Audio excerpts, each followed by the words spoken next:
नमस्कार दोस्तों। Modern history के सीरीज़ में ये हमारा लेक्चर नंबर 26 है और आज हम लोग पढ़ेंगे सिविल डिसोबीडियंस मूवमेंट, सविनय अवज्ञा आंदोलन। कभी कभी आप देखेंगे तो इस आंदोलन को एक और नाम से पुकारा जाता है जिसका नाम है सिविल नफरमानी आंदोलन। आप याद रखेंगे, इंग्लिश में तो एक ही नाम है लेकिन हिंदी में कहीं कहीं आपको ये नाम मिल जाएगा, तो आप कंफ्यूज मत होंगे, इस सविनय अवज्ञा आंदोलन का ही नाम है। तो चलिए आज इस टॉपिक को हम थोड़ा सा देखेंगे। यह मॉडर्न हिस्ट्री में देखा जाए तो यह टॉपिक बहुत ही इम्पोर्टेंट है। इसको जितना आप इम्पोर्टेंट मान लीजिए उतना कम है, क्योंकि यहाँ से एग्ज़ाम में क्वेश्चन हमेशा पूछे जाते हैं। और एक्चुअली यह जो आंदोलन है, गांधी इसको लीड करेंगे। तो गांधी के आंदोलन का अगर हम देखें पूरा, अगर फ्रीडम स्ट्रगल में देखें तो इस आंदोलन का बहुत योगदान है।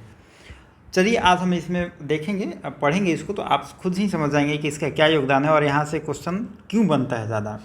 आज के टॉपिक में हम 3 चीज़ पढ़ेंगे। सविनय अवज्ञा आंदोलन, इसमें 2 फेज़ है। आज हम फर्स्ट फेज़ की बात करेंगे, कल हम सेकंड फेज़ की बात करेंगे। क्योंकि अगर हम सारा आज ही बनाते तो फिर वीडियो काफ़ी लंबा हो जाता है, 1 घंटा से ऊपर हो जाता और 1 घंटा से ज़्यादा वीडियो देखने में थोड़ा सा दिक्कत होता है। तो आज हम इसका सविनय अवज्ञा आंदोलन का फर्स्ट फेज़ की बात करेंगे।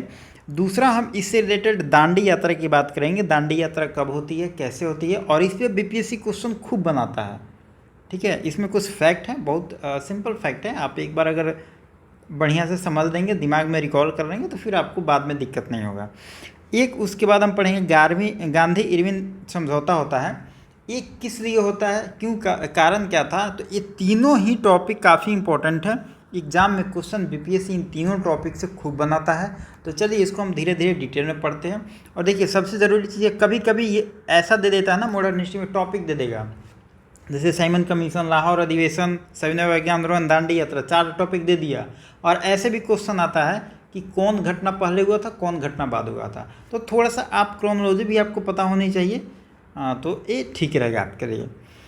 चलिए अब हमें स्टार्ट करते हैं। सिविल डिसोबीडियंस मूवमेंट आखिर ये है क्या, इसके पीछे कारण क्या है।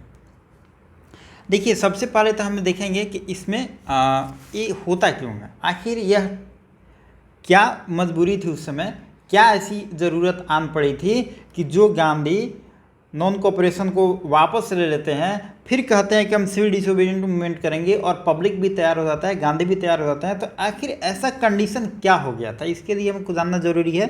दूसरा सबसे ज़रूरी चीज़ है कि टाइमिंग जानना ज़रूरी है। यह घटना है आपको 1930 की। आप यहाँ पे थोड़ा सा डेट वगैरह याद रखेंगे, क्योंकि डेट से यहाँ पे क्वेश्चन बनता है। आपसे पूछ दिया जाएगा कौन घटना पहले हुआ था, तो आपको डेट पता होनी चाहिए। तारीख की नहीं बोल रहे हैं, मतलब ईयर तो कम से कम पता होना ही चाहिए। तो होता यह है कि 30 से 34 के बीच में ये 2 फेज़ में होगा। तो पहला फेज़ होगा 30 में चलेगा 31-32 तक, 1-2 साल में ख़त्म हो जाएगा। आज हम फर्स्ट फेज़ की बात करेंगे, सेकेंड फेज़ की बात कल करेंगे। हमने देखा था लाहौर अधिवेशन, और लाहौर अधिवेशन में हम देखते हैं, लाहौर अधिवेशन में हम देखते हैं कि 3 चीज़ के वहाँ पे डिमांड होती है। एक होता है कि हमको पूर्ण स्वराज चाहिए। दूसरा होता है कि नेहरू जी बोलते हैं हमको विदेश नीति अपनी खुद बनानी चाहिए और खुद उस पर काम करना चाहिए। और तीसरा ये बात करते हैं कि अगर हमारी मांग को अंग्रेज़ नहीं मानेंगे तो कांग्रेस वर्किंग कमेटी कहती है कि गांधी जी आप तैयार रहिए आंदोलन करने के लिए, जन आंदोलन करने के लिए। और यही जन आंदोलन जो 30 में रूप लेगा उसी को हम कहते हैं CDM। तो कहीं ना कहीं जो CDM की रूपरेखा रखी जा गई है वह रावी नदी के तट पर रखी गई है। 1929 का जो अधिवेशन हुआ है, जिसको प्रेसिडेंट जिसके रहे हैं नेहरू जी, वहाँ पे इसकी नींव रखी गई है और वहीं से यह निकल के आता है। तो आप कभी भी सिविल डिसोबीडियंस मूवमेंट के बारे में आप लिखें तो इस चीज़ का जिक्र करें कि इसकी नींव कहाँ पे रखी गई है, लाहौर अधिवेशन 1929 में। ठीक है, अब कारण तो आप समझ गए, टाइमिंग भी आप समझ गए। अब थोड़ा सा और हम कारण इसका देख लेते हैं। कारण ये हुआ उस समय, अगर हम 1930 की बात करें तो उस समय देश में देखेंगे मंदी का दौर चल रहा है। गरीबी बहुत ज़्यादा बढ़ गई है, बेरोज़गारी काफ़ी ज़्यादा बढ़ गई है, महंगाई उसमें बहुत ज़्यादा बढ़ गई है।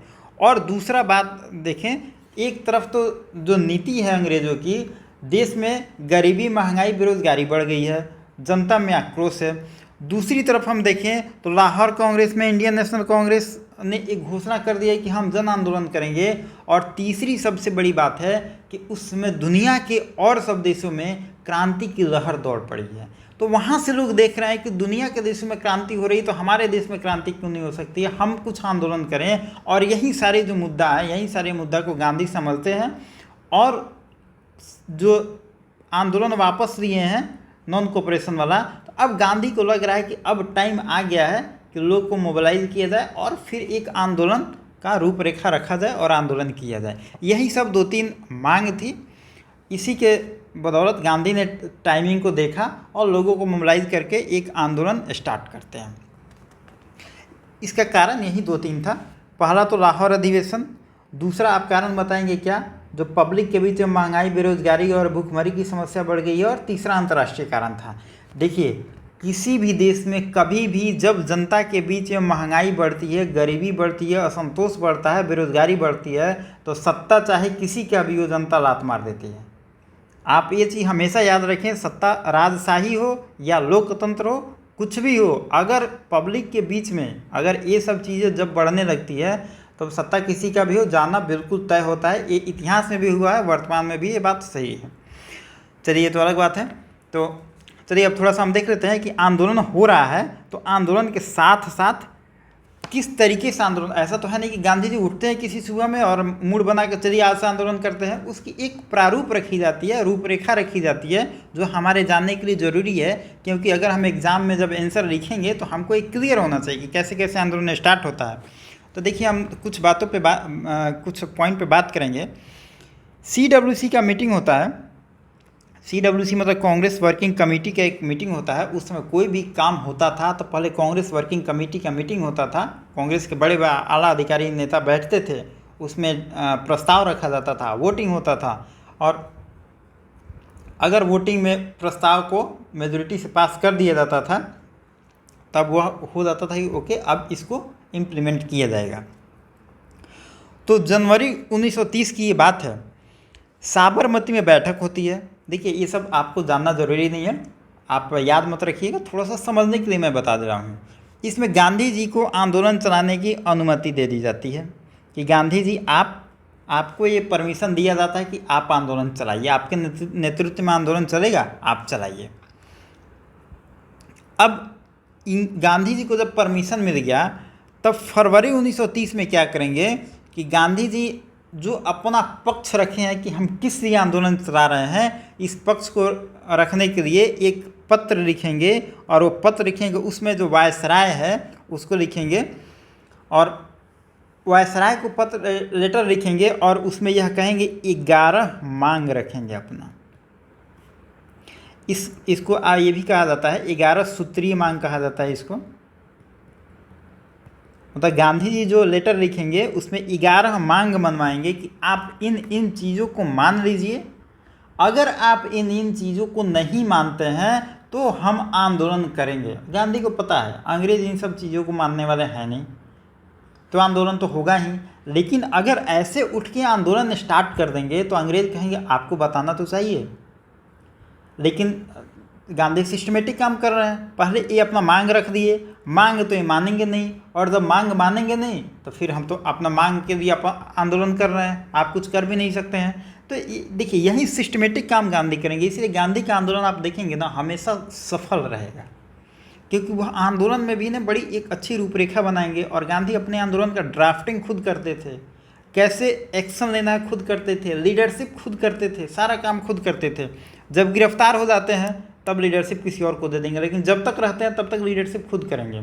और जब इनको हम पढ़ेंगे क्विट इंडिया मूवमेंट, इनको लगेगा कि अब मामला मुश्किल हो जाएगा, हमको गिरफ्तार किया जाएगा, तो गांधी वहाँ पे खुद कह देंगे सब कोई अपना खुद का लीडर है। मतलब गांधी आंदोलन को एक बहुत दिमाग से लेके चलते हैं, अंग्रेज़ों से काफ़ी आगे तक दिमाग अपना रखते हैं। इसलिए गांधी का आंदोलन हम देखेंगे कि फ्रीडम स्ट्रगल में बहुत उनका सफलतम आंदोलन माना जाता है। और आज भी अगर कोई भी आंदोलन करता है, जैसे किसान आंदोलन हुआ था, आप देखेंगे हमेशा गांधी के आंदोलन को याद रखा जाता है और उसे सीख ली जाती है। तो क्या आंदोलन ऐसे नहीं होता है कि उसे एक सुबह उठे और निकल गया, ऐसे नहीं होता, उसकी एक प्रक्रिया होती है, ड्राफ्ट बनाया जाता है, ये सब होता है। तो 11 सूत्रीय मांग रखेंगे वायसराय के पास। वायसराय इनके बातों को नहीं मानेगा, और नहीं मानेगा तो अब गांधी यहीं पे कहेंगे कि अगर आप हमारी बातों को नहीं मानते हैं तो हम दांडी यात्रा करेंगे, दांडी यात्रा करेंगे, अपना मार्च पास करेंगे और वहीं से हम अपना आंदोलन शुरू करेंगे। तो अब आपको ये पता चल गई होगी कि दांडी मार्च स्टार्ट क्यों होता है, कहाँ पे होता है।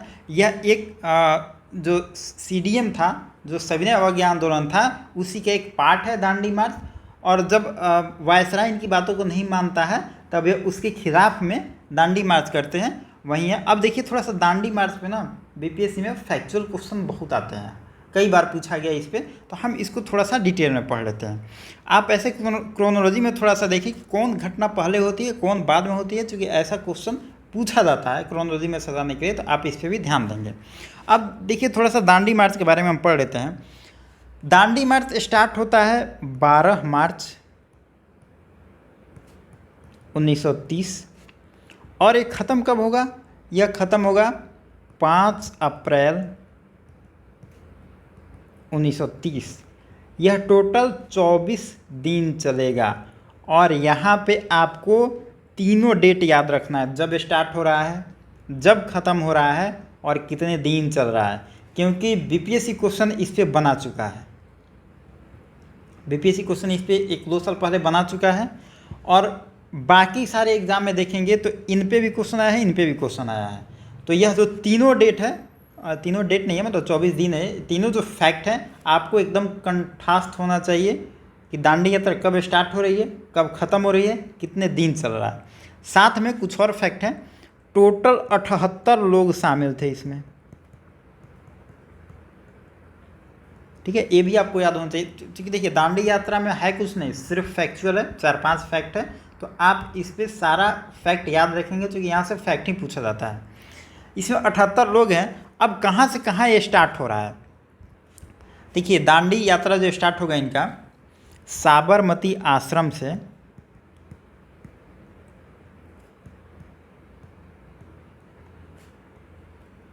ये चलेगा आपका दांडी तक।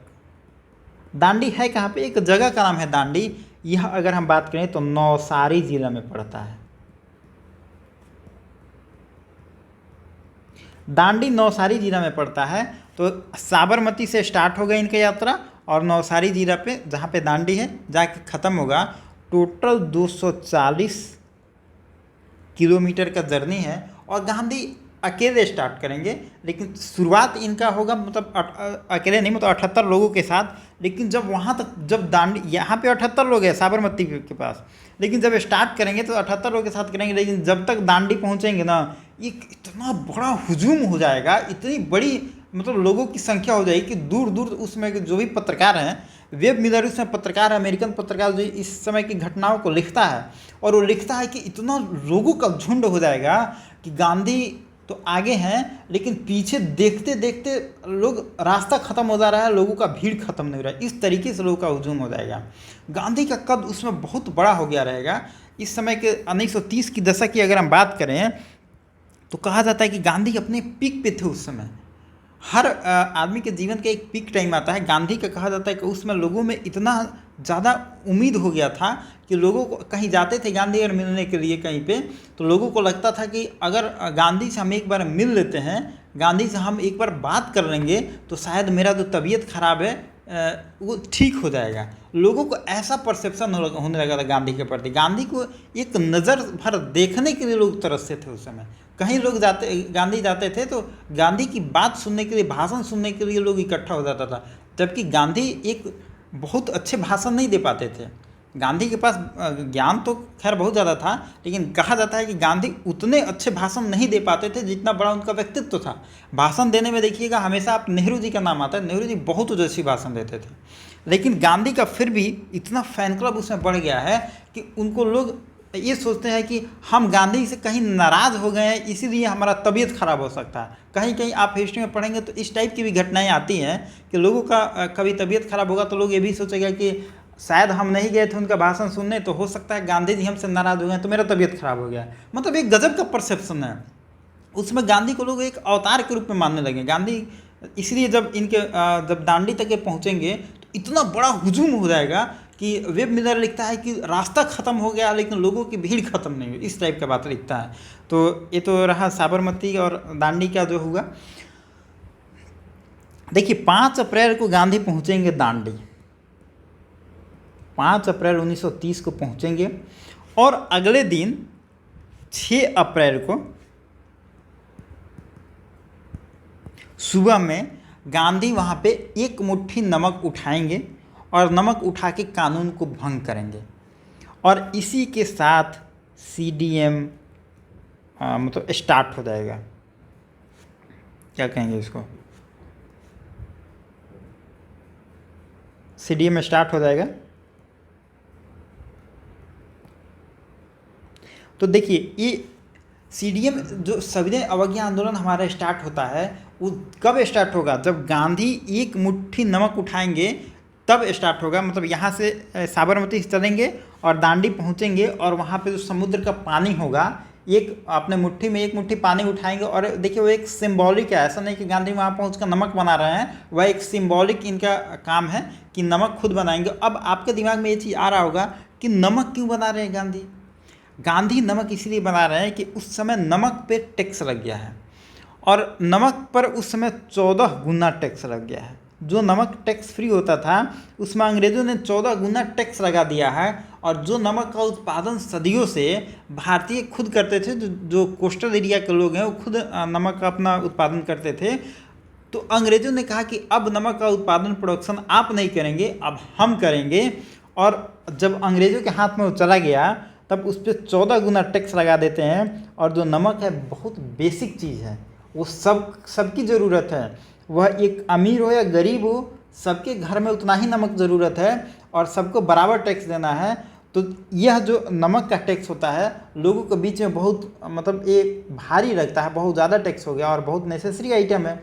तो यही गांधी नमक मतलब सिंबॉलिक उठाते हैं कि नमक हम बनाएंगे और आपकी, देखिए सविनय अवज्ञा आंदोलन का मतलब ये होता है कि हम आपकी बातों को नहीं मानेंगे, ठीक है, आपकी बातों को हम नहीं मानेंगे, अवहेलना करेंगे और हमको जो अच्छा लगेगा हम करेंगे। तो गांधी कहते हैं कि हम नमक बनाएंगे, आपकी बातों को, नियमों को हम नहीं मानेंगे। और यहीं से अपना सविनय अवज्ञा आंदोलन स्टार्ट करते हैं दांडी यात्रा से, और वह स्टार्ट होता है आपको दांडी से।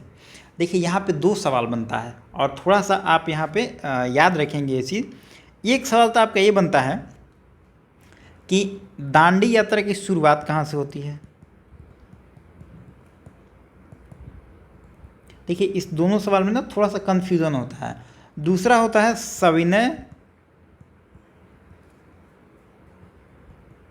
अवज्ञा आंदोलन मतलब CDM, इसकी शुरुआत कहाँ से होती है। अब देखिए दांडी यात्रा की शुरुआत कहाँ से होती है, ये तो दांडी पहुँच के 5 अप्रैल को पहुँचे, इसकी शुरुआत कहाँ से हो रही है, साबरमती से। अब एक क्वेश्चन आता है कि सविनय अवज्ञा आंदोलन CDM की स्टार्ट कहाँ से हो रही है। तो जब गांधी जी दांडी पहुँचते हैं और वहाँ पे जब नमक उठाते हैं तब आंदोलन स्टार्ट होता है। आप याद रखेंगे, आप साबरमती नहीं मारेंगे। BPSC यह क्वेश्चन पूछा हुआ है और BPSC इस क्वेश्चन का आंसर दांडी दिया है। आप लोगों को, बहुत लोगों को लगता होगा कि जब साबरमती आश्रम से गांधी स्टार्ट करते हैं तो आंदोलन यहीं से स्टार्ट हुआ। जी नहीं, यह गलत है। BPSC मानता है कि दांडी से जब दांडी में उस नमक उठा लिए, सिंबॉलिक हो गया, तब आंदोलन स्टार्ट हुआ। तो आप याद रखेंगे दांडी यात्रा की शुरुआत होती है साबरमती से, लेकिन सविनय अवज्ञा आंदोलन की शुरुआत होती है दांडी से। तो ये दोनों क्वेश्चन में आप थोड़ा सा अंतर रखेंगे। BPSC में यह क्वेश्चन पूछा गया है और BPSC इसका आंसर दांडी माना है, तो आप भी उसका आंसर दांडी ही मानेंगे और यही सही आंसर है। तो मुझे लगा कि यहाँ पर शायद कन्फ्यूजन हो सकती है, इसलिए मैंने डिटेल में इसको बता दिया। तो ये था दांडी यात्रा। और इस यात्रा की अगर हम बात करें, इसकी खासियत क्या रही, इसकी खासियत की अगर हम बात करें तो देखेंगे कि इसमें पहला ऐसा ये आंदोलन रहा जिससे महिलाओं की संख्या सबसे ज़्यादा नज़र आई। गांधी का जितना आंदोलन है उन सब आंदोलन में सबसे ज़्यादा महिला अगर किसी आंदोलन में थी तो वही CDM आंदोलन था। यह एग्जाम में क्वेश्चन फैक्चुअल पूछा जा सकता है, आप याद रखेंगे। दूसरा एक और क्वेश्चन पूछा जाता है कि सबसे ज़्यादा लोग किस जगह के थे, किस जिला के थे, राज्य के थे या किस प्रांत के थे। तो ऑब्वियस बात है आंदोलन स्टार्ट कहाँ से हो रहा है, गुजरात से। तो जब गुजरात से स्टार्ट होगा तो लोकल लोग ही ज़्यादा होगा ना। अब केरल का लोग तो वहाँ पे पहुँचेगा नहीं, तो गुजरात प्रांत के लोग इसमें सबसे ज़्यादा आपको मिलेंगे। ये 2 फैक्ट आप याद रखेंगे, यहाँ से क्वेश्चन पूछा जाता है। महिलाओं की संख्या सबसे ज़्यादा थी, गुजरात के लोग सबसे ज़्यादा थे। और अगर हम इसका महत्व की बात करें तो इसका महत्व ये था कि दांडी यात्रा को देशी तथा विदेशी मीडिया ने बहुत कवरेज दिया इसका।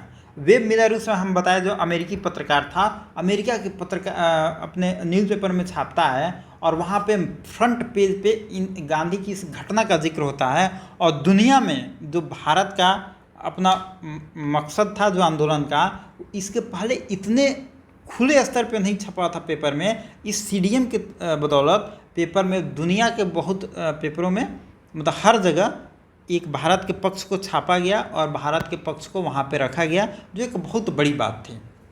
और कहीं ना कहीं से इंटरनेशनल दबाव इसके बाद से अंग्रेज़ों पे पड़ना शुरू हो गया। यह यात्रा कहा जाता है कि अहिंसात्मक यात्रा थी और इसमें हिंदू, मुस्लिम, अमीर, गरीब, स्त्री, पुरुष, किसान, मुस्लिम, हिंदू सबका समावेश देखने को मिलता है। मतलब पूरे भारतीयों का एक गजब का इसमें समावेश देखने को मिलेगा।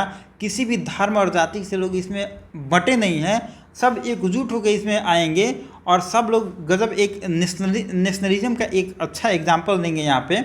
लेकिन इस अहिंसात्मक आंदोलन को अंग्रेज़ों ने हिंसात्मक बनाया, अंग्रेज़ों ने दमन स्टार्ट की और उनके बदौलत यह आंदोलन थोड़ा सा हिंसात्मक होता है। लेकिन यह गांधी के द्वारा और भारत के लोगों के द्वारा चलाया गया जो आंदोलन था यह पूरी तरीक़े से अहिंसात्मक आंदोलन था। दूसरी बात ये भी है कि यह जो स्टार्ट हुआ, जो आंदोलन स्टार्ट हुआ, तो इसमें कहा जाता है कि यह जो लोगों में उस समय थोड़ा सा एक सुस्ती आ गई थी, यह आंदोलन लोगों में एक एनर्जी का काम किया, एक बूस्टर का काम किया, लोगों में एक सक्रियता का संचार हुआ और फिर लोगों में एक नेशनलिज्म की भावना जगी। और इसके बाद हम देखेंगे एक से एक आंदोलन होगा और इसके बाद तो देश आज़ाद ही हो जाएगा। तो मतलब एक बहुत माइलस्टोन आंदोलन कहा जाता है इसको, बहुत इसका आगे तक प्रभाव पड़ेगा और फ्रीडम स्ट्रगल में इसका बहुत अच्छा प्रभाव पड़ेगा।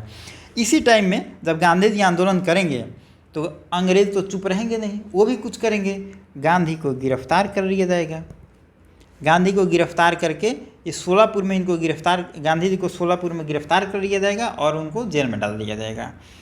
जब ये गिरफ्तार हो जाएंगे गांधी जी, तो आपसे एग्जाम में पूछा जाता है कि जब गांधी गिरफ्तार हो जाते हैं तो इसके बाद CDM का नेतृत्व किसने किया। यह इंपॉर्टेंट है कि जब तक है तब तक गांधी अपना लीड कर रहे हैं, लेकिन जब गांधी गिरफ्तार हो जाएंगे तो इसके बाद इसके नेतृत्व करेंगे अब्बास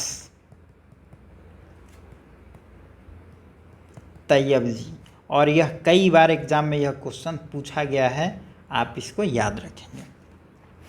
विनोबा भावे गांधी जी के जो सबसे प्रिय चेला रहे हैं, गांधी जी के अनुयायी रहे हैं, इनके बारे में हम आगे पढ़ेंगे। विनोबा भावे के बारे में, इनको भी गिरफ्तार कर लिया जाएगा। मतलब गांधी जी से रिलेटेड जो लोग भी रहेंगे इनको गिरफ्तार कर लिया जाएगा।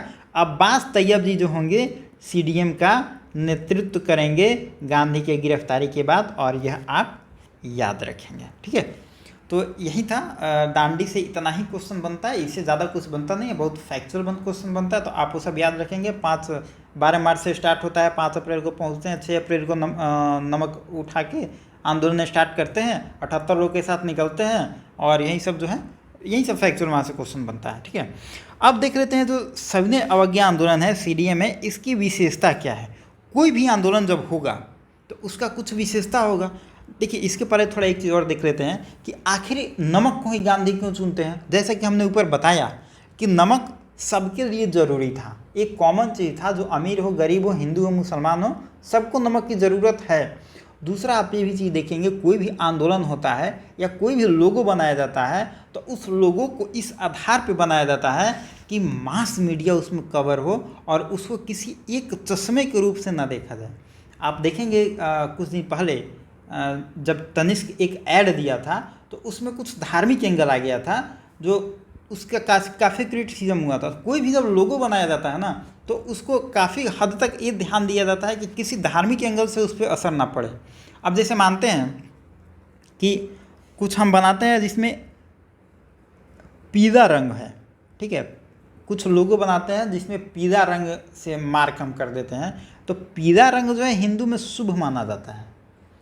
एक शादी ब्याह में पीला रंग का यूज़ होता है, तो हिंदू संस्कृति में इसको शुभ माना जाता है, लेकिन किसी और संस्कृति में इसको नहीं माना जाता है। मानते अगर हम हरा रंग कर देते हैं तो हरा को हम मुस्लिम संस्कृति में इसको शुभ माना जाता है, हिंदू में इसको नहीं माना जाता है। तो इस सब रंग का भी अपना काफ़ी प्रभाव होता है। इसलिए आप देखेंगे कोई भी आंदोलन में जब सिंबल रखा जाता है ना तो बहुत यूनिक चीज़ रखा जाता है। जैसे 1857 की क्रांति में क्या था, आपको बताया था मैंने सिंबल, वो ऐसा बेसिक चीज़ रखा जाता है ना कि सबको ज़रूरत हो। यहाँ भी क्या है, यहाँ पे नमक रखा गया है, तो नमक में अब कौन इसका विरोध करेगा बताइए? इसका विरोध हिंदू करेगा कि मुसलमान करेगा, दलित करेगा कि किसान करेगा? कोई नहीं कर सकता है। अमीर करेगा गरीब करेगा, नमक का कोई विरोध करेगा नहीं। और गांधी को ये चीज़ पता है कि अगर हम जो सिंबल दे रहे हैं वो अगर हम कुछ इस तरीके से दे दें, मानते हैं हरा रंग दे दिए, तो हरा रंग कहेगा मुसलमान की मेरा रंग है। अब जैसे होता है वो लोग का अपना, हिंदू कहेगा नहीं नहीं हम नहीं मानते हैं इसको। तो गांधी को पता था कि कहीं ना कहीं यह एक धार्मिक आधार पे बटे नहीं, हम ऐसा चीज़ आपको सिंबल में देते हैं कि आपको सबको ज़रूरत है। और दूसरा, नमक बनाने के पीछे कारण नहीं था, नमक लाने के पीछे कि इस पर 14 गुना टैक्स बढ़ गया था, तो इससे लोग परेशान थे और जो नमक का प्रोडक्शन करते थे वो लोग बेरोज़गार हो गए थे। तो गांधी को लगा कि इस चीज़ को हम हिट करते हैं तो वो जो बेरोज़गार लोग हुए हैं, जो इससे जुड़े हुए हैं, वो लोग आंदोलन से जुड़ेंगे, मजदूर तबका जुड़ेगा। तो देखिए कितना मतलब सोच के अच्छा सिंबल रखते हैं। यही कारण था कि नमक को क्यों रखा गया। इमेंस में ये सब क्वेश्चन बनता है कि आखिर चाहे इंटरव्यू में भी पूछा जा सकता है कि CDM में गांधी ने नमक को ही क्यों चुना। हल्दी भी चुन सकते थे, लेकिन वही मैंने जो बताया, हल्दी पीला रंग का होता है, वो धार्मिक कलर दे देगा, लेकिन नमक जो है कोई कलर नहीं दे सकता। यही सब 2-4 कारण था। तो आप इन फैक्टों पे थोड़ा सा याद रखेंगे, यहाँ से क्वेश्चन इंटरव्यू वगैरह में बनने की संभावना रहती है। अब देख लेते हैं CDM की कुछ विशेषता क्या थी। जब ये आंदोलन चलेगा तो इसकी कुछ विशेषता भी होगी। इसके विशेषता में इसके तहत जो कार्यक्रम चलाए गए काफ़ी व्यापक थे। इसमें जो कार्यक्रम चलाया गया, इसमें पहला तो कार्यक्रम था नमक कानून का उल्लंघन करेंगे। मतलब नमक हम बनाएंगे और अपना नमक बनाएंगे, अपना बेचेंगे, तुमको ये जो टैक्स तुम ले रहे हो हम टैक्स तुमको नहीं देंगे। ये इनका पहला जो विशेषता था। दूसरा था इसके साथ और जो कानून होगा उसका भी हम उल्लंघन करेंगे, उसको भी हम नहीं मानेंगे। तीसरा बात था इनका, जो विदेशी वस्तु है इसका हम बहिष्कार करेंगे। ठीक है, स्वदेशी की बात करते हैं, ये विदेशी वस्तु के बहिष्कार करने की बात करते हैं। चौथा बात करेंगे कि टैक्स नहीं देंगे। देखिए ये जो दोनों है, खास करके विदेशी वस्तु का बहिष्कार और टैक्स नहीं देंगे, ये हमने जब पढ़ा था तो एक्सट्रीमिस्ट ऐसी बात करते थे कि हम टैक्स नहीं देंगे, हम विदेशी वस्तु का बहिष्कार करेंगे, होली जलाएंगे, ये सब ये वो लोग बोलते थे। और गांधी की योजना में हम देखेंगे कहीं कहीं मॉडरेट मिलता है, कहीं एक्सट्रीमिस्ट की योजना मिलती है, मतलब दोनों का एक सामंजस्य मिलता है। ठीक है, अब इसके बाद हम बात करें तो ये जो सविनय अवज्ञा आंदोलन था, इसमें इसका विस्तार भारत में बहुत जगह पे हुआ। किसान, मजदूर, महिला, छात्र, मिडिल क्लास, यूथ, मुस्लिम, हर लोगों ने बढ़ चढ़ कर हिस्सा लिया। लगभग कहा जाए तो भारत के पूरे समाज के लोगों ने एक बार फिर से जो नॉन कोऑपरेशन के टाइम में लोग खड़े हुए थे, उससे ज़्यादा की संख्या में लोग एक बार फिर गांधी के साथ आके खड़े होते हैं। और जब यह आंदोलन पूरे भारत में होगा, तो जब पूरे भारत में होगा तो हमें ये भी जानना होगा कि भारत के और कौन कौन हिस्से में कौन कौन समर्थन दे रहा है। गांधी तो पूरे भारत के लीडर हैं, लेकिन गांधी के लीडर होने के साथ साथ और रीजनल लीडर कौन से हैं, कहाँ पे कौन समर्थन दे रहा है, यहाँ से क्वेश्चन खूब बनता है और यह जानना आपके लिए ज़रूरी है। तो भारत में अगर हम कहें जो सिविल डिसोबीडियंस मूवमेंट है इसका विस्तार कहाँ कहाँ होता है और कहाँ पे कौन इसको लीड कर रहे हैं, तो और यहाँ से क्वेश्चन खूब बनता है, तो आप थोड़ा सा इसको याद रखेंगे। पहला अगर हम बात करें, चलिए हम साउथ इंडिया से स्टार्ट करते हैं। तो साउथ इंडिया में सबसे पहले तमिलनाडु का देख लेते हैं। तमिलनाडु में कभी कभी इसके जगह पे तंजौर भी आता है, तंजौर। तो यहाँ पे लीड कर रहे होते हैं सी राजगोपालाचारी।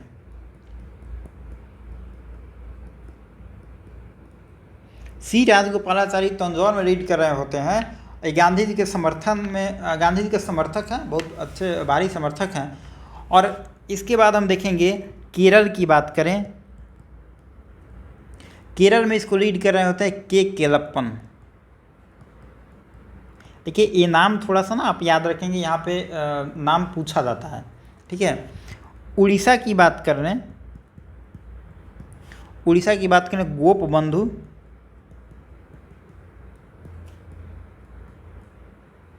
गोप बंधु चौधरी इसको लीड कर रहे होते हैं। असम में देखेंगे श्रीमती चंद्र प्रभा असम में लीड कर रही होती हैं। मणिपुर में हमने तो मणिपुर का कई बार बताया है, रानी गेडेनलू लीड कर रही है यहाँ पे, ठीक है। और बंगाल की अगर हम बात करें, पश्चिम बंगाल की, तो बंगाल में सुभाष चंद्र बोस इस आंदोलन का नेतृत्व कर रहे हैं। यहीं पे साथ में आ जाते हैं, सबसे इम्पोर्टेंट हमारा बिहार है। बिहार में देखेंगे तो यहाँ पे टैक्स नहीं देने का एक आंदोलन चलाया जाएगा कि टैक्स नहीं देने का कर। यह पूछा गया है कि टैक्स नहीं देने का कर बिहार में किस आंदोलन के टाइम चलाया गया था, तो सविनय अवज्ञा आंदोलन के टाइम में चलाया गया था, यह आप याद रखेंगे, यहाँ पे क्वेश्चन बनता है। दूसरा अगर हम बात करें बिहार की, तो बिहार का जो जिला है बेगूसराय, बेगूसराय में चौकीदारी टैक्स, चौकीदारी टैक्स नहीं देने के लिए आंदोलन चलाया गया। एक और जगह है बिहार में सारण जिला, सारण में चौकीदारी मतलब यही टैक्स के खिलाफ में यहाँ पे गोली बारूद चलाया गया, गोली बारूद चलाया गया और मतलब लोगों की मौत नहीं हुई, लेकिन लोग आंदोलन किए और थोड़ा सा फायरिंग वगैरह करते हैं। तो ये पूछा जा सकता है कि सीडीएम के टाइम में कहाँ पे मतलब गोलीबारी चलाया गया था, तो गोली बंदूक चलाया गया था, तो आप हो जाएगा वो सारण। और बेगूसराय में चौकीदारी टैक्स को लेकर आंदोलन हुआ था। दूसरा बात करें तो पटना में है प्रभावती देवी, पटना में प्रभावती देवी आंदोलन को लीड कर रही हैं। तो ये सब बिहार से जुड़ा हुआ जो न्यूज़ है आप थोड़ा सा इसको याद रखेंगे, ठीक है। और ये कहाँ पे कौन लीड कर रहा है, यह एग्जाम में क्वेश्चन पूछा जाता है, आप थोड़ा सा इसको याद रखें। देखिए सबसे ज़रूरी इसमें है तमिलनाडु वाला, केरल वाला, और इसके बाद हम बात करें मणिपुर याद है होगा, और बिहार तो बहुत इंपॉर्टेंट है। ये 3-4 आप याद रखेंगे, बाकी अगर असम वगैरह याद नहीं रहे तो भी काम चल जाएगा आपका। और बंगाल तो सुभाष चंद्र बोस आप निकाल ही लेंगे। अब इस समय देखेंगे कुछ इम्पोर्टेंट घटना होती है, कुछ ऐसी घटनाएं होंगी जिसके लिए पूरा लंदन हिल जाएगा। मतलब लंदन में जो बैठी सरकार होगी ये घटनाएं देख के हिल जाएगी। सबसे पहली घटना होगी इसमें पेशावर की घटना। पेशावर में क्या होगा कि एक खुदाई खिदमतगार एक संगठन है,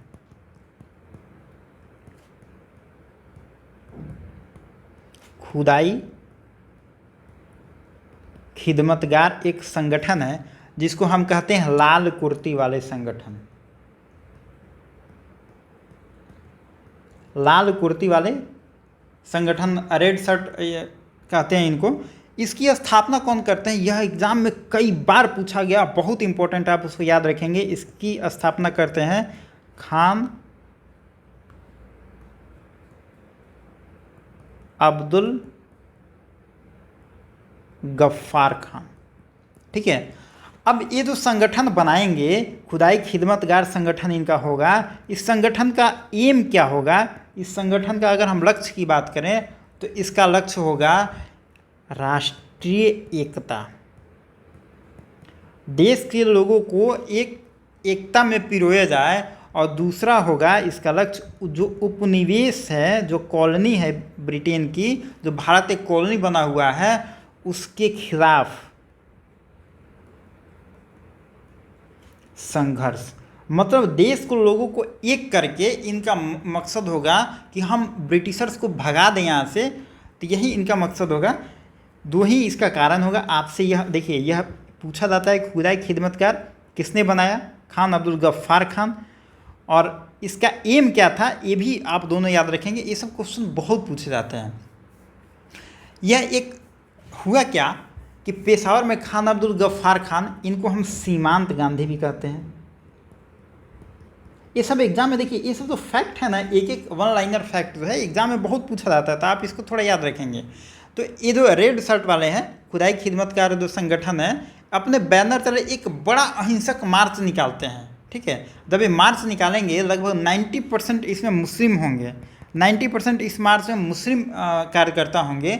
सरकार इसे कुचलने का प्रयास करेगी। जब सरकार इसे कुचलने का प्रयास करेगी तो सरकार कैसे कुचलेगी?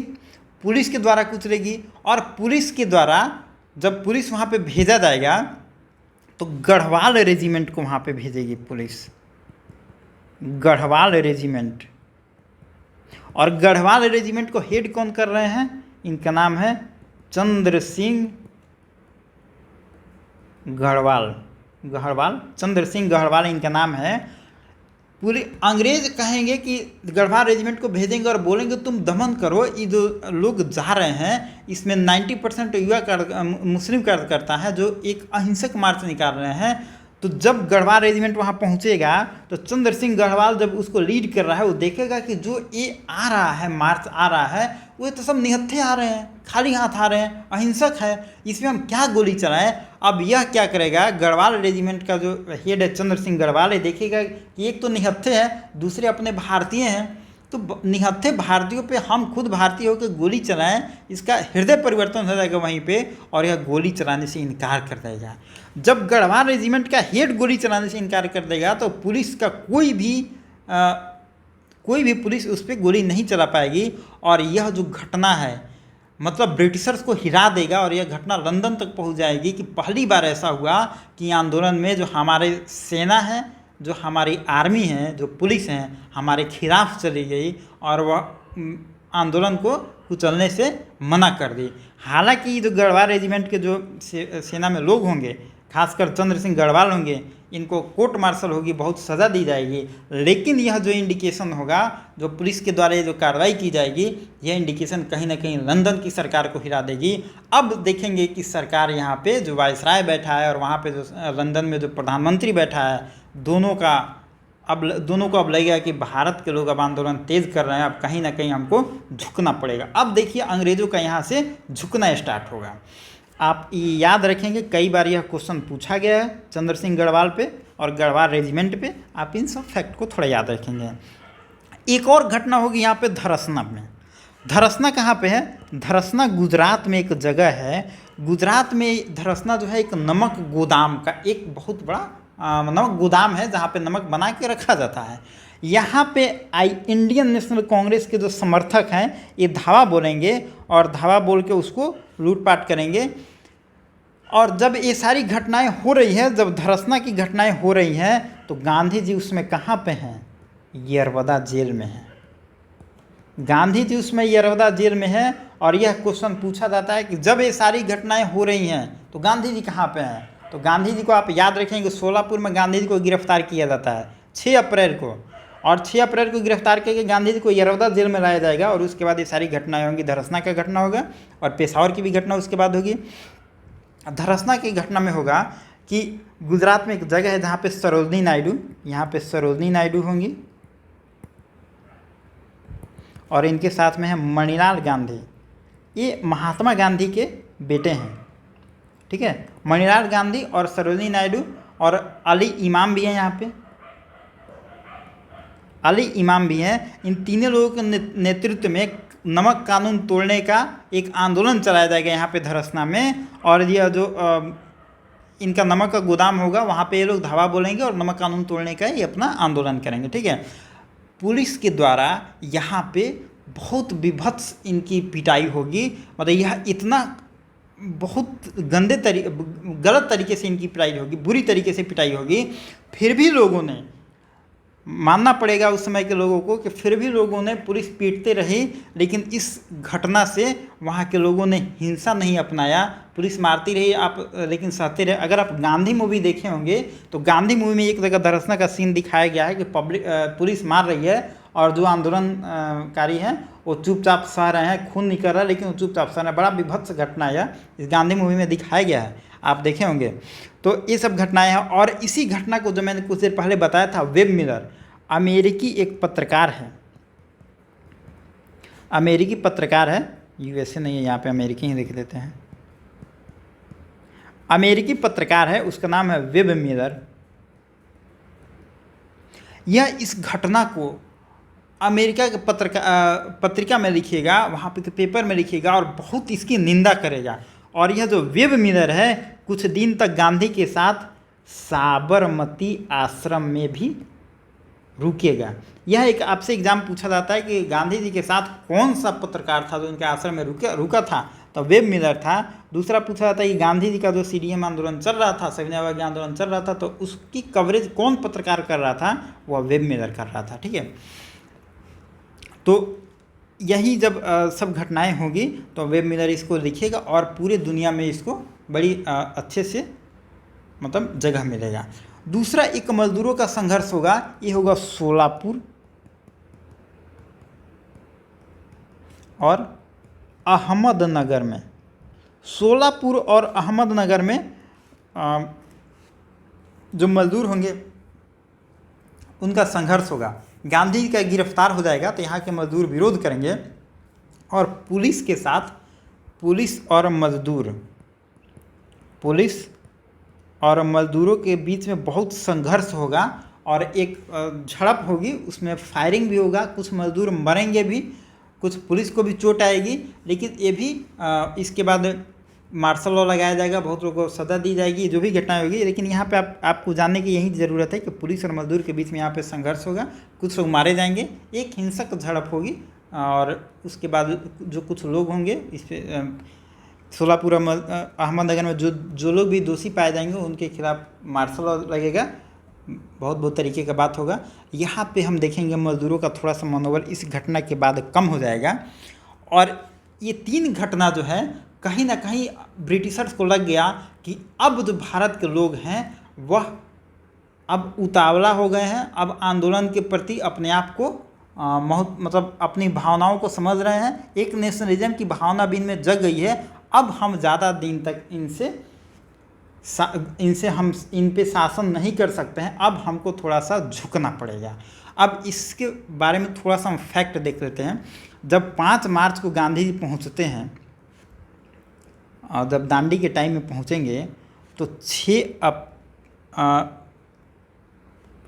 जब गांधी जी पहुँचेंगे दांडी मार्च के टाइम में तो वहाँ पे पत्रकारों के साथ एक मीटिंग कर रहे होते हैं। दुनिया भर के पत्रकार वहाँ पे आए हैं गांधी के इस आंदोलन को लीड करने के लिए। तो गांधी से पत्रकारों ने पूछा कि आप इस आंदोलन के बारे में क्या कहेंगे। तो गांधी कहते हैं कि शक्ति के विरुद्ध जो लड़ाई हम लड़ रहे हैं उसमें विश्व के प्रति हम सहानुभूति चाहते हैं। यह स्टेटमेंट आपसे एग्ज़ाम में पूछा जा सकता है कि यह स्टेटमेंट किसका है, कि शक्ति के विरुद्ध जो हम लड़ाई लड़ रहे हैं उसके प्रति हम विश्व के प्रति सहानुभूति चाहते हैं। यह स्टेटमेंट कौन दे रहा है? तो गांधी जी दे रहे हैं और यह स्टेटमेंट दे रहे हैं सविनय अवज्ञा आंदोलन के टाइम में दे रहे हैं। तो थोड़ा सा आप इसको याद रखेंगे। दूसरा एक पत्रकार है यहाँ पे वेल्स फोर्स एक पत्रकार है। यह कहता है कि गांधी एक मुट्ठी अगर नमक को हाथ में लेते हैं, मतलब ये कहना चाह रहा है कि गांधी तालाब से 1 केतली पानी उबाल रहे हैं और सोच रहे हैं कि हम सम्राट को हरा दें, ये पॉसिबल नहीं है। मतलब आप गांधी को ये तंज कर रहा है कि समुद्र से 1 मुट्ठी पानी उठाते हैं और बोलते हैं कि हम नमक आंदोलन कानून को ध्वस्त करेंगे।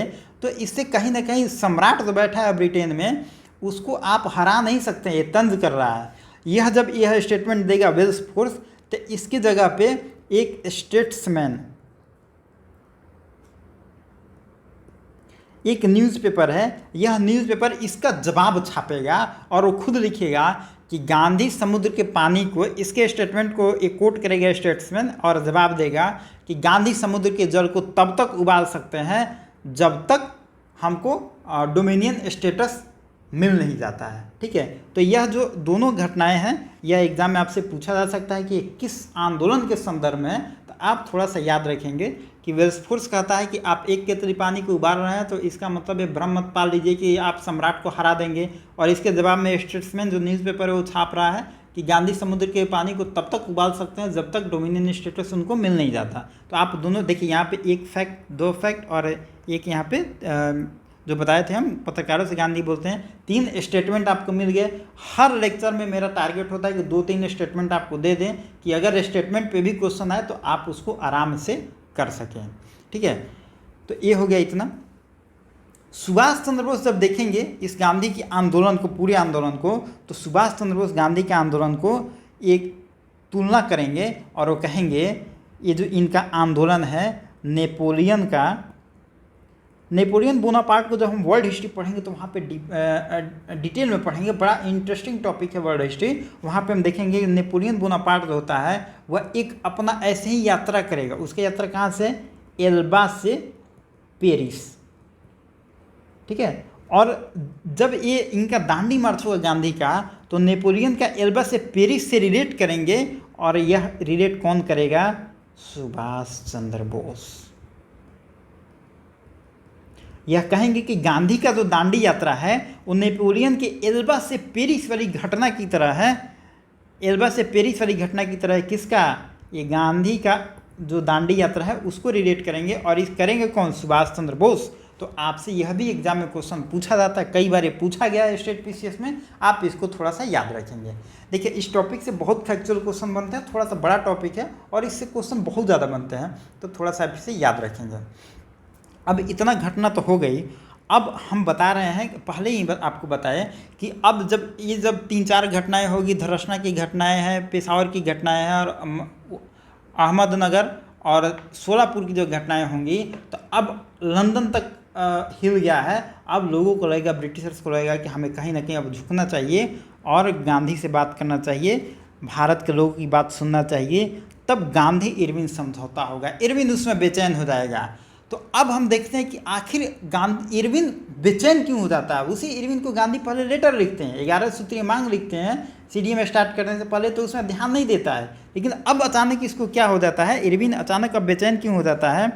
इरविन देख रहा है कि 1 साल से यह आंदोलन चल रहा है और यह आंदोलन कहीं ना कहीं लोगों की अब दिल तक पहुँच गया है। लोग इसको सीरियसली लेने लगे हैं, और केरल तक चल रहा है, तमिलनाडु तक चल रहा है, असम में चल रहा है, ये दुनिया के, बिहार में चल रहा है, देश के हर जगह पे चल रहा है, और अमेरिका में पत्रकार इसके बारे में लिख रहे हैं, इंटरनेशनल प्रेशर बन रहा है।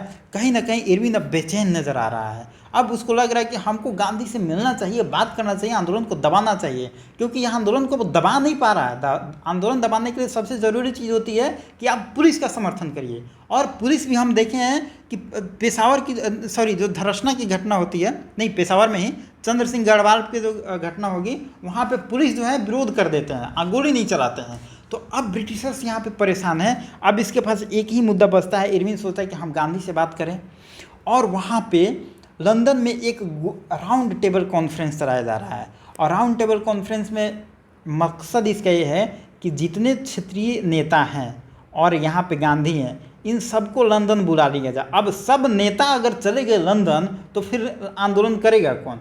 इसलिए वहाँ पे एक लंदन में एक राउंड टेबल कॉन्फ्रेंस आयोजन किया जाता है, और सब नेताओं को वहाँ बुलाया जाता है कि आप लोग आ जाइए, और नेता लोग आ जाएंगे, डेविएट हो जाएंगे, आंदोलन ध्वस्त हो जाएगा। अब इरविन गांधी से समझौता करने के लिए आता है। अब देखिए इसमें क्या क्या होगा। देखिए, अब इसमें होगा कि 15 दिन में हम देखेंगे कि 8 बार इरविन गांधी से वार्ता करेगा, और वो हमेशा यही बोलेगा, वो एक ही बात करेगा, आप लंदन जाइए, और लंदन में सारे नेताओं को बुलाया जा रहा है, आप भी उसमें शामिल होइए, जाइए शामिल होइए और वहाँ पे जाइएगा तो आपके बिना कुछ मतलब गांधी को समझाने मनाने की कोशिश कराए कि आप आंदोलन लीजिए और लंदन को निकल जाइए, दूसरा कोई उपाय उसको सूझ नहीं रहा है। तो गांधी मान नहीं रहे। 15 दिन में 8 बार इरविन से गांधी मिलता है, गांधी नहीं मानते हैं तो वो क्या करता है, 2 आदमी को खोजता है जो गांधी के सबसे फेवरेट आदमी हैं। वो है तेज बहादुर सप्रू और दूसरे हैं M.R. जयकर। ये गांधी के दोनों बहुत फेवरेट आदमी हैं और इन दोनों को आप मतलब मीडिएटर के रूप में बनाता है। और ये दोनों व्यक्ति, इनको लगता है कि ठीक है आंदोलन हो गया है, अब हमको समझौता भी कर लेना चाहिए, आंदोलन कितना दिन तक चलाया जा सकता है। ये लोग गांधी को समझाते हैं और उसके बाद गांधी समझौता कर लेते हैं। और यहीं पे गांधी इरविन समझौता मतलब गांधी मान लेते हैं कि ठीक है हम इरविन से बात करेंगे, मिलेंगे। और देखिए ये दोनों आदमी का नाम आप याद रखेंगे, एग्जाम में पूछा जाता है कि गांधी इरविन समझौता में मध्यस्थ कौन कौन थे। तो तेज बहादुर सप्रू थे और M.R. जयकर थे। इन दोनों की मध्यस्थता में गांधी मान जाते हैं और बोलते हैं ठीक है हम इरविन से बात करेंगे और मिलेंगे। ठीक है, जब गांधी से इरविन मिलते हैं तो वहाँ पे ऐसा तो है नहीं कि गए चाय पिए बात हाय हेलो करके आ गए, कुछ प्रस्ताव रखेंगे और गांधी वहाँ पे कुछ प्रस्ताव रखेंगे। अब देखिए गांधी यहाँ पे प्रस्ताव क्या रखेंगे, इस समझौता की कुछ पॉइंट होंगी जो गांधी रखेंगे और इरविन को मानना होगा। इरविन कुछ प्रस्ताव मानेगा, कुछ प्रस्ताव नहीं मानेगा और यहीं पे सबसे ज़्यादा डिबेट क्रिएट होगी और यहीं पे गांधी की आलोचना होती है। चलिए हम देखते हैं क्या क्या प्रस्ताव है। गांधी कहेंगे जो आंदोलनकारी हैं, जो सिविल डिसोबीडियंस मूवमेंट में जो आंदोलनकारी को आपने गिरफ्तार किया है उसको आप रिहा करिए। रिहा करने में उसमें राजनीतिक बंदी भी है, पॉलिटिकल प्रिजनर भी हैं और साथ में यहाँ पे जो अहिंसात्मक जो विरोध कर रहे थे उसको भी आप बंदी बनाए हैं। इन दोनों को आप मतलब छोड़ दीजिए, जो आप जेल में रखें उनको आप रिहा करिए, इस पे तो मान जाएगा। लेकिन यहाँ पे एक इरविन भी दिमाग लगाएगा और यहाँ पे एक चीज़ डाल देगा, वो कहेगा जो हिंसा किए हैं, जो हिंसात्मक कैदी हैं, जो हिंसा किए हैं उनको हम नहीं छोड़ेंगे। यही क्लॉज इसमें डाल देगा और यही क्लॉज सबसे बड़ा भयानक होगा। अब देखिए गांधी भी यहाँ मान जाएंगे, गांधी अहिंसा के सपोर्टर हैं, तो गांधी अहिंसा के सबसे बड़े सपोर्टर हैं तो गांधी को यहाँ पे मानना मजबूरी होगी, क्योंकि यहाँ गांधी की पॉलिसी के खिलाफ जा रही है बातें। जो आदमी अहिंसा को मानता है उसके सामने अगर इरविन रखता है कि जो हिंसा किया उसको हम नहीं मानेंगे, तो गांधी कहते हैं ठीक है हिंसा जो किया उसको आप जेल में रखिए, उसको हम बाद में देखेंगे। और यही सबसे बड़ा पेच फंसेगा, इसकी बात हम आगे करेंगे। और यही जो क्लॉज होता है, यही जो एक लाइन होगा गांधी के बारे में बहुत क्रिटिसिज्म का कारण बनेगा। दूसरा एक कारण होगा संपत्ति और नौकरी का। गांधी कहेंगे कि आंदोलन के टाइम में बहुत लोगों की संपत्ति को आपने हड़प लिया है, उस संपत्ति को दे दीजिए। लोग अपनी नौकरी छोड़ दिए हैं, उस नौकरी को आप दे दीजिए। दोनों बातों पे मान जाएगा। इरविन कहेगा ठीक है हम संपत्ति वापस कर देंगे जो जब्त किए हैं, नौकरी हम दे देंगे, लेकिन उनके जगह पे अगर कोई आ गया है तो उसको हम हटा नहीं सकते हैं। अगर उनकी नौकरी में अगर पोस्ट खाली है तो उनको हम नौकरी दे देंगे। ठीक है, नमक बनाने का अधिकार, इस पर भी इरविन मान गया। नमक बनाने का अधिकार अब भारतीयों के अपने हाथ में आ गया, तो अब जो 14 गुना टैक्स लगता था अब टैक्स नहीं लगेगा, इस पर भी इरविन मान जाता है। शराब के विरुद्ध धरना का अधिकार, जो शराब उसमें जो ताड़ी वगैरह बिकता था वहाँ पे देखिए शराब जो है शुरू से और अभी तक गवर्नमेंट का सबसे बड़ा इनकम का सोर्स रहा है। तो शराब के विरुद्ध धरना का अधिकार नहीं मानती थी सरकार, बोलती थी हम शराब बेचेंगे, चूँकि टैक्स आता था। तो गांधी बोलते हैं कि हम आप बेचिए ठीक है, लेकिन हम उसके खिलाफ आंदोलन करेंगे, धरना प्रदर्शन करेंगे। महिलाएं जाती थी ताड़ी की दुकान पे, शराब की दुकान पे, वहाँ पे आंदोलन करती थी, तो ये अधिकार मिल गया कि ठीक है आप आंदोलन कर सकते हैं। ये 2-4 चीज़ें था, यहाँ पे इरविन मान जाता है। ठीक है, अब देखिए कहा जाता है कि इसका अब क्रिटिसिज्म भी होगा। अब हम बताए थे यहाँ पे कि जो राजनीतिक और अहिंसात्मक कैदी को तो छोड़ दिया जाएगा, लेकिन हिंसात्मक कैदी को नहीं छोड़ेंगे। और इसी में आपके आते हैं भगत सिंह। जब भगत सिंह की चर्चा की बात होगी तो इरविन भगत सिंह की चर्चा पे अड़ जाएगा और इनके बारे में बोलेगा हम कोई चर्चा नहीं करना चाहते हैं। ठीक है, भगत सिंह के बारे में इरविन कोई चर्चा नहीं करेगा, इसके बारे में बात ही नहीं करेगा। तो ये 2 पॉइंट जो है यह भगत सिंह के बारे में चर्चा नहीं होगा। और जब भगत सिंह का हम अगले वीडियो में चर्चा करेंगे तो उसके बारे में गांधी और भगत सिंह का जो अपना संबंध है जिस पे लेकर क्रिटिसिज्म होता है, और फिर इरविन का जो संबंध है उस पर हम डिटेल में चर्चा करेंगे। इसको हम यहीं पर स्टॉप करते हैं। ठीक है, चलिए तो थोड़ा सा इसको हम देख लेते हैं।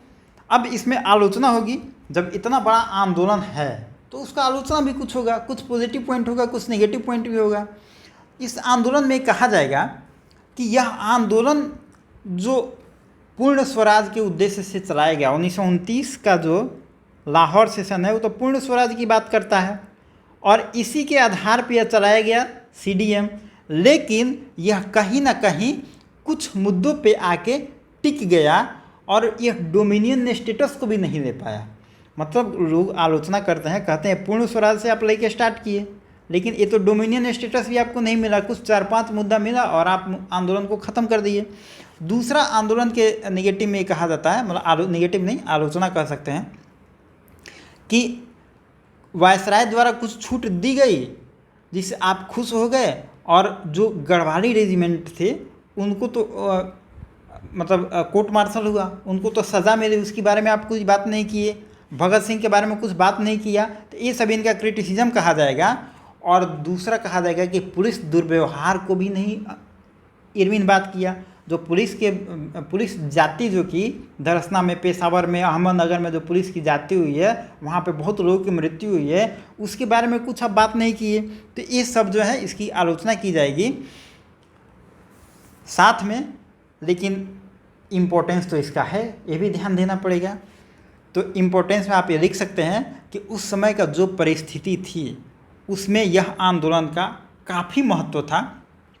पहली बार सरकार और गांधी के बीच में बराबरी का समझौता हुआ और पहली बार देखने को मिलता है कि अंग्रेज़ गांधी से अनुनय करते हैं, विनती करते हैं कि आप आंदोलन को वापस लीजिए, आप राउंड टेबल कॉन्फ्रेंस में शामिल हुए, इरविन से बात करिए। इसके लिए अंग्रेज़ पहली बार आते हैं और एक जो राउंड टेबल कॉन्फ्रेंस यहाँ पे होगी।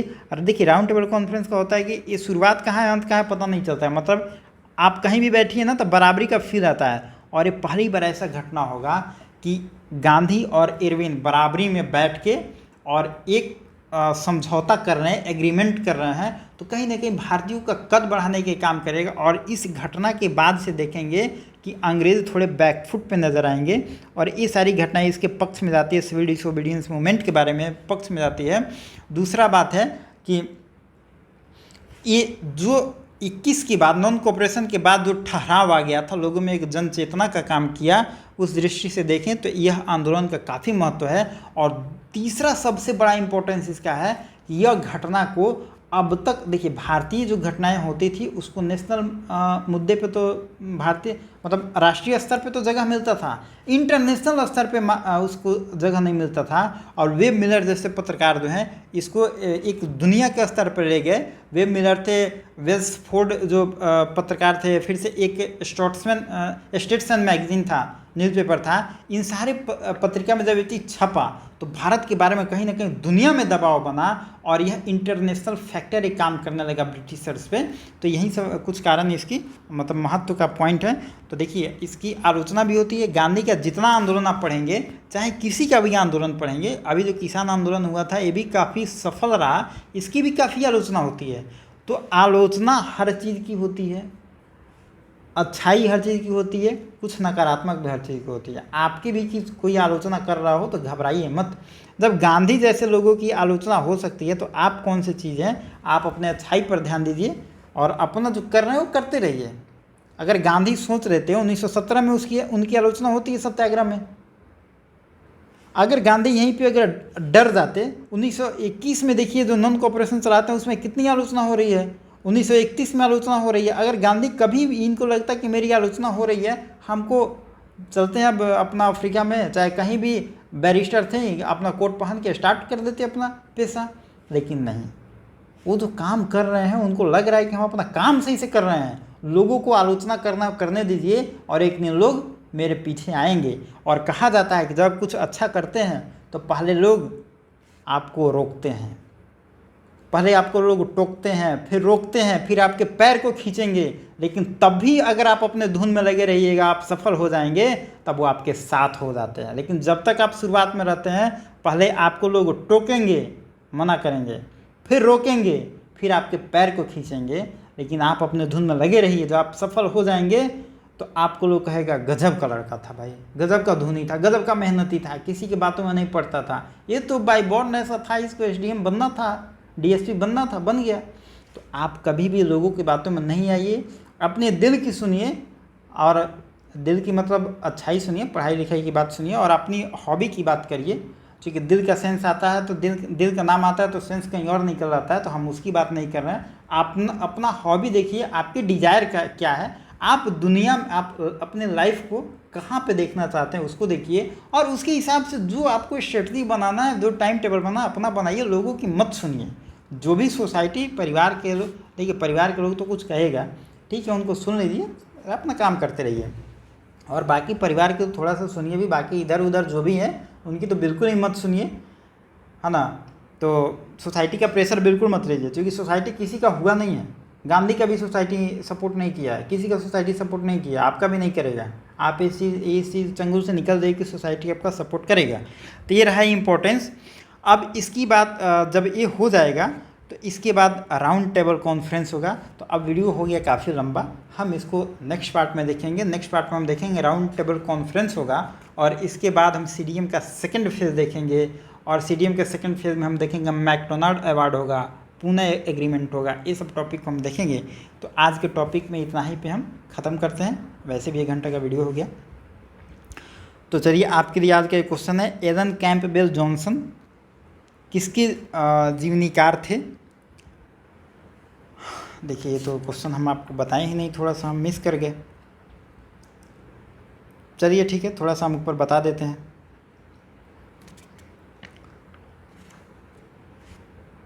नहीं, चलिए बताएंगे नहीं, आप ऑप्शन मारिए। चलिए, अंदाज से आप मार के बताइए, इसको हम नेक्स्ट वीडियो में इस क्वेश्चन को थोड़ा डिस्क्राइब कर देंगे। आप इसको गेस मारिए, ठीक है, और देखते हैं किसका गेस सही लगता है। तो आप इस क्वेश्चन के आंसर कमेंट बॉक्स में लिखेंगे, और आप प्रीवियस ईयर क्वेश्चन हमेशा बनाते रहिए। बहुत लोगों का अच्छा कमेंट आया है कि हमने बनाया और काफ़ी अच्छा लगा, फील गुड हुआ, आप बनाइए। और देखिए, यही सब factual question one liner exam में पूछता है, और हम जो मतलब वीडियो में बना रहे हैं, इससे बाहर बीपीएससी में कहीं से नहीं आएगा। आपको अगर डाउट हो तो पिछला वीडियो देखिए, और रिलेटिव टॉपिक से जाकर प्रीवियस ईयर क्वेश्चन बीपीएससी का बनाइए, इससे बाहर कुछ नहीं पूछेगा। और देखिए, आपको ये भी चीज़ लग रहा होगा कि 1 घंटे का वीडियो है, थोड़ा सा ज़्यादा हो रहा है, आपको ये चीज़ लग रहा होगा। तो हम लोग भी कोचिंग किए हैं, ठीक है ना, हम लोग 3 घंटे का क्लास किए हैं, और 3 घंटे का क्लास कंटिन्यू चलता था। कहीं भी ऑफलाइन कोचिंग करेंगे, 3 घंटे का क्लास कंटिन्यू चलता था। 1.5 घंटा पे एक ब्रेक होता था 5 मिनट का, 5 से 10 मिनट का ब्रेक होता था, और फिर 1.5 घंटे का क्लास चलता था। तो हम लोग 3 घंटे का क्लास कंटिन्यू किए हैं। और आपको 1 घंटे का क्लास घर में बैठ के, एकदम कंबल में बैठ के, एसी रूम में बैठ के करने में आपको दिक्कत हो रहा है, ये बहुत गलत बात है। थोड़ा सा कंफर्ट जोन से बाहर निकलिए, है ना। 1 घंटे का क्लास कोई ज़्यादा है नहीं, और इसको 10 से 20 मिनट में बताया नहीं जा सकता, क्योंकि फैक्ट इतना ज़्यादा है। अब देखिए, 3 घटना आज हम बताए, 3 घंटा को, एक घटना को बताने में कम से कम 20 मिनट भी नहीं लगेगा, तो फिर आपको समझ क्या आएगा, फील क्या आएगा, हमको पढ़ाने में मज़ा क्या आएगा। तो आप टाइम ज़्यादा नहीं लग रहा है, आप घबराइए मत। अगर आप ऑफलाइन क्लास करेंगे दिल्ली में किसी भी कोचिंग में जाके, तो यह टॉपिक को पढ़ने में आपको 3 घंटा लगता है। उसको हम जल्दी जल्दी में 1.5 घंटे में पढ़ा दे रहे हैं, या 1 घंटे में पढ़ा दे रहे हैं। तो कोई ज़्यादा टाइम नहीं है, कम टाइम है ना। तो थोड़ा सा कंफर्ट जोन से बाहर निकलिए। कुछ लोग को ये भी लग रहा है कि टॉपिक ज़्यादा है। देखिए, हम वही आपको पढ़ा रहे हैं जो हम यहाँ पे दिल्ली में कोचिंग वगैरह में पढ़े, जो अपना एक्सपीरियंस रहा है, क्योंकि हम भी स्टूडेंट रहे हैं और क्लास किए हैं, उसके बावजूद हम पढ़ा रहे हैं। ऐसा नहीं है कि हमको हिस्ट्री का बचपन से नॉलेज है, ऐसा कुछ नहीं, हम भी आप ही की तरह के स्टूडेंट रहे हैं। दूसरा बात है, कहीं भी कोचिंग में आप जाइएगा 25 क्लास होता है, लगभग 22 से 25 क्लास होता है मॉडर्न हिस्ट्री का। मतलब अगर 2 घंटे से 2.5 घंटे का क्लास हो, 3 घंटे की क्लास में 3 घंटे पढ़ाई नहीं होती है, मान के चलिए 2.5 घंटे पढ़ाई होगी, हम 2 घंटा मानते हैं। लगभग 50 घंटे का क्लास होता है, जो कि एक कंपटीशन के लिए एक बेटर माना जाता है। हमने जो वीडियो आपको बनाया है ये शायद 26 या 27 वाला लेक्चर है, ठीक है। मेरा टारगेट है लगभग 32-33 तक बनाए, मतलब मेरा टारगेट है कि लगभग हम कम से कम 40 घंटा तो दें। जो बड़े बड़े कोचिंग को 50 घंटे में बताया जाता है कि मेरा टारगेट है कि देखिए, हमको तो मन करता है कि हम 50 के हम 60 घंटा कर दें, क्योंकि हमको इतना पढ़ाने में मज़ा आता है। लेकिन एग्ज़ाम का अपना दायरा है और उतना बीपीएससी पूछता भी नहीं है, तो उतना पढ़ाने की ज़रूरत है नहीं। हालांकि कहीं कहीं हम टॉपिक से ज़्यादा बढ़ गए हैं, तो गांधीयन फिलोसफी हालांकि उतना ज़रूरत नहीं है, फिर भी हम बता दिए हैं। मॉडरेट को उतना एक्सपेंशन में पढ़ने, इतना विस्तार से पढ़ने की ज़रूरत नहीं है, हम बता दिए हैं। एक्सट्रीमिस्ट के लिए एक स्पेशल वीडियो की ज़रूरत कहीं नहीं पड़ती है, कोई नहीं बताता, फिर भी हम बता दिए हैं। तो कहीं कहीं हम थोड़ा सा चले गए हैं फ्लो में। तो मेरा टारगेट है कि जो 50 घंटा बड़े बड़े कोचिंग में पढ़ाया जाता है, हम आपको अगर पढ़ा रहे हो तो हम कम से कम 40 घंटा तो पढ़ाएँ। 50 घंटे की चीज़ को हम 40 घंटा में दे दें, मतलब मेरा टारगेट है कि हम आपको एक भी चीज़ ऐसा नहीं छोड़ें कि आपको यहाँ के बड़े कोचिंग में पढ़ाया जाता हो और आपको घर बैठे ना मिले। अगर आपको कोई भी डाउट हो कि आपको कोई चीज़ मिसिंग बताया जा रहा हो या कुछ ऐसा टॉपिक नहीं पढ़ाया गया हो, मैं चैलेंज करता हूँ आपको। ये मेरा चैलेंज है, आप इसको चैलेंज के रूप में लीजिए या विनती के रूप में लीजिए, जो भी लीजिए। आप दिल्ली के किसी भी कोचिंग का नोट्स उठा लीजिए, जितना बड़ा कोचिंग का नाम आप जानते हो। हालांकि सबसे बड़े कोचिंग से हम पढ़े हैं, तो आप इससे बड़ा कोचिंग से का तो उठा नहीं सकते हैं। किसी भी कोचिंग का आप नोट्स उठा लीजिए और अपना जो खुद नोट्स बनाए हैं मिला लीजिए। अगर उससे बेहतर आपका नोट्स नहीं रहा तो आप हमको फ़ोन करके जितना मन करे गाली दे सकते हैं, जो मन करे आप ब्लेम कर सकते हैं हम पे। क्योंकि हम जो पढ़ा रहे हैं आपको, हम यहाँ पे देखिए, पटना में तो कोई मुकाबला ही नहीं कर सकता, ये तो हम गारंटी के साथ कर सकते हैं। यूट्यूब पे हम सारा देख चुके हैं ये क्या पढ़ाई होता है। पटना में तो कोई मुकाबला नहीं कर सकता। हम दिल्ली की बात कर रहे हैं, दिल्ली की बड़े कोचिंग का आप नोट्स उठा लीजिए, आपको नोट्स मिल जाएगा, टेलीग्राम पे बहुत सारा कुछ मिल जाएगा, उठा लीजिए, आप कंपेयर कर लीजिए। एक भी घटना, एक भी टॉपिक अगर मिसिंग रहा नहीं होगा, बल्कि कुछ टॉपिक आपको ज़्यादा ही मिलेगा। तो आपका जो नोट्स कंप्लीट हो रहा है ना, आप मान के चलिए बहुत अल्टीमेट हो रहा है। क्योंकि हम जो मेरा खुद का जो नोट्स है ना, वो भी इतना अल्टीमेट नहीं है। अब इससे ज़्यादा मैं आपको क्या बताऊं। हम जो पढ़ा रहे हैं अपने नोट्स के साथ बहुत सारी चीज़ें ऐड करके बता रहे हैं आपको। अब इससे ज़्यादा तो कोई नहीं कर सकता है, ठीक है ना। तो देखिए, होता है कभी कभी चीज़ें फ्री में होती है तो आदमी को वैल्यू का पता नहीं चलता है, लेकिन ये चीज़ें फ्री रहेंगी, आपको कोई इसका पैसा नहीं रहेगा। आप घबराइए मत, आप इत्मीनान से पढ़िए। और मेरा सारा चीज़ कहने का मोटिव एक है कि जिनको लगता है कि 1 घंटे का टाइम, 1 घंटा का वीडियो लंबा लग रहा है ना, तो देखिए ये कोई जो होता है ना, बिहार में ये कहा तो ओका बोका का खेल नहीं है कि आप आए, हिस्ट्री पढ़ लिए, समझ लिए और बीपीएससी निकाल लिए, यूपीएससी निकाल लिए। टाइम देना पड़ता है, आप टाइम दीजिए। हम लोग 3 घंटा क्लास किए हैं, तो आपको 1 घंटा तो कम से कम हम कराएंगे, है ना। तो इसमें घबराइए मत। तो यही सब बातें थी। चलिए आप इसको पढ़िए डिटेल में, और कल हम स्टार्ट करेंगे इसका अगला टॉपिक क्या है, राउंड टेबल कॉन्फ्रेंस। उसमें देखेंगे गांधी लंदन जाएंगे और फिर वहाँ पे क्या होगा, उसके बारे में बहुत इंपॉर्टेंट टॉपिक है। तो यह जो क्वेश्चन है आप इसके बारे में गेस करिए, कभी कभी गेस भी किया जाता है, आप इसके बारे में गेस करिए, जो भी आपको ऑप्शन सही लगे बताइए। इसके बारे में हम नेक्स्ट जो वीडियो आएगा उसके बारे में बात करेंगे। और एक और, आप कुछ लोगों को लग रहा होगा कि हम क्रांतिकारी आंदोलन नहीं पढ़ाए, जैसे भगत सिंह और चंद्रशेखर आज़ाद वगैरह, इन लोगों का जिक्र नहीं हुआ, रास बिहारी बोस नहीं, बिस्मिल वगैरह का जिक्र नहीं हुआ। तो देखिए वो टॉपिक आएगा, 2 टॉपिक आएगा उन लोगों पे। अब इस टॉपिक को थोड़ा सा हम ख़त्म करेंगे, उसके बाद 2 टॉपिक उन पे आएगा, फिर हम स्टार्ट करेंगे इंडिविजुअल सत्याग्रह वगैरह, और फिर आज़ादी दिलाएंगे। तो बस 5-6 टॉपिक अब ज़्यादा है नहीं, तो अब हम ख़त्म होने वाले के कगार पे है। तो चलिए फिर मिलते हैं नेक्स्ट वीडियो में। Thank you.